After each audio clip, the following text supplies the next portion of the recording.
আসসালামু আলাইকুম বন্ধুরা, কেমন আছেন? আশা করি আল্লাহর অশেষ রহমতে ভালো আছেন। তো বন্ধুরা, আমার ভিডিওতে যারা নতুন তারা দয়া করে সাবস্ক্রাইব এবং শেয়ার করে দিবেন। তো বন্ধুরা, সঙ্গেই থাকুন।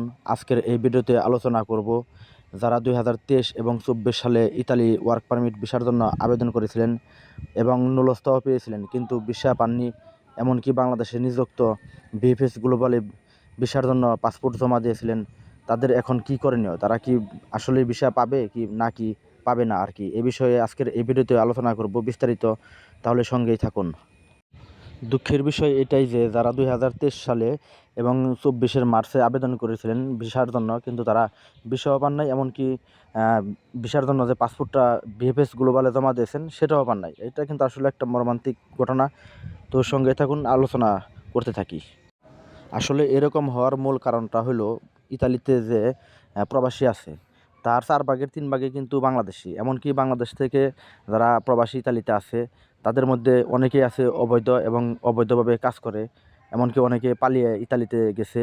এই সমস্ত অভিযোগের কারণে কিন্তু আরেকটা বিষয় হলো যে আরেকটা বিষয় যে অভিযোগ আছে সেটা হলো কিন্তু যে ইতালির যে ভিসা হইতো আর এই ভিসার ব্যাপারে কিন্তু বাংলাদেশে অনেক দুর্নীতি হয়েছে, যে অনেকের কাছ থেকে টাকা নিছে।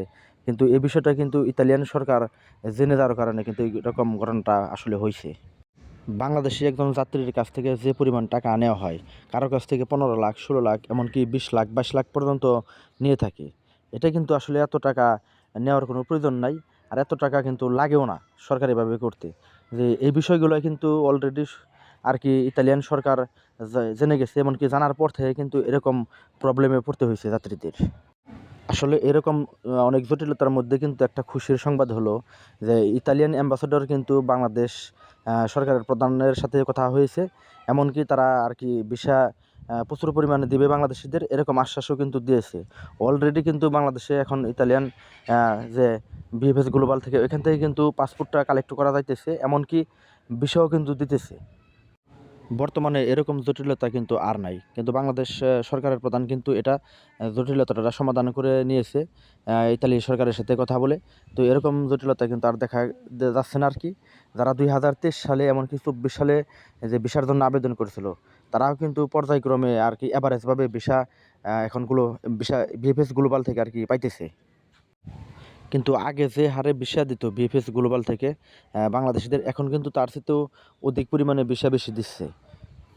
তাই 2023 সালে যারা ভিসার জন্য আবেদন করেছিলেন, এমনকি 2024 সালে যারা আবেদন করেছিলেন, এরা কিন্তু অ্যাভারেজভাবে ভিসা পেয়ে যাবেন।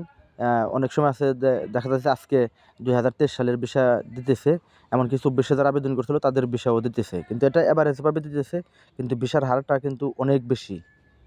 তাই আপনারা কোনো দুশ্চিন্তায় ভুগবেন না, একটু ধৈর্য ধরুন। ধৈর্য ধরলেই কিন্তু আপনারা আর কি ভালো ফল পাবেন, এমনকি ভিসা পেয়ে যাবেন। আরেকটা বিষয় হলো আপনি যার মাধ্যমে কিন্তু অ্যাপ্লাই করেছিলেন তার সাথে কথা বলে নেন। আর যে কোম্পানিতে আপনি যাবেন বা কাজ করবেন, যার মাধ্যমে অ্যাপ্লাই করেছিলেন তাকে ওই কোম্পানির লোকের সাথে কথা বলান। এটা কিন্তু আপনার জন্য অনেকটা ফলপ্রসূ হয়ে দাঁড়াবে। কিন্তু এটা করতে পারলে কিন্তু সবচেয়ে উত্তম যে আপনার ভিসা কালেক্ট করার জন্য। কারণ আপনার মালিক যদি আপনার জন্য যথোপযুক্তভাবে চেষ্টা করে তাহলে আপনার ভিসাটা কিন্তু দ্রুত সরে কালেক্ট করতে পারবো, এজন্য কিন্তু আপনার জন্য অনেকটা ভালো হবে আর কি। আরেকটা বিষয় হলো, অনেক ভাই কিন্তু বলে থাকে যে বাংলাদেশ কি আসলে ব্ল্যাক লিস্টে পড়ে যাবে, যে এরপর থেকে কি ইতালিতে কোনো লোক বাংলাদেশি ভাই যেতে পারবে না? না, অবশ্যই যেতে পারবে। এরকম কিন্তু কোনো নিউজ হয় নাই যে বাংলাদেশি কোনো লোক ইতালিতে কাজ করার জন্য যেতে পারবে না, এরকম কোনো আর কি নিউজ পাওয়া যায় নাই। এরকম নিউজ হবে তখনই যখন কোনো বাংলাদেশি ভাই ওই দেশে কোনো অপরাধ কর্মকাণ্ডের সাথে লিপ্ত হবে, এমনকি অবৈধভাবে বেশি দিন থাকবে, সেক্ষেত্রে কিন্তু তাদের নজরে চলে আসবে। আর এরকম কিন্তু কোনো ঘটনা নজরে চলে আসলে সেক্ষেত্রে কিন্তু বাংলাদেশিদের ব্ল্যাক লিস্টে রাখতে পারে আগের মতো, যে ইতালিতে আর কোনো লোক যাইতে পারবেন না, এমনকি কোনো কাজও করতে পারবেন না। তাই সব শেষ হলো আর কি, একটু ধৈর্য ধরুন। আর যেহেতু এতদিন অনেক ধৈর্য করছেন, এখনও একটু ধৈর্য ধরুন। ধৈর্য ধরলেই কিন্তু আপনার ভিসাটা পেয়ে যাবেন, কিন্তু পর্যায়ক্রমে কিন্তু ভিসাটা দিতেছে, আর অনেকে আছে পাসপোর্ট কালেক্ট করতেছেও। তাই একে ধৈর্য হারা হওয়ার কোনো কারণ নাই, অবশ্যই অবশ্যই কিন্তু ভিসা পেয়ে যাবেন। আরেকটা বিষয় হলো আমি কিন্তু অনেক ভিডিওতেই বলে থাকি যে যে কোনো একটা হাতের কাজ শিখে আসবেন ইতালিতে বা যে কোনো দেশে। আর হাতের কাজ শিখে না আসলে কিন্তু সেক্ষেত্রে অনেক সময় আর কি প্রবলেমে পড়তে হয়।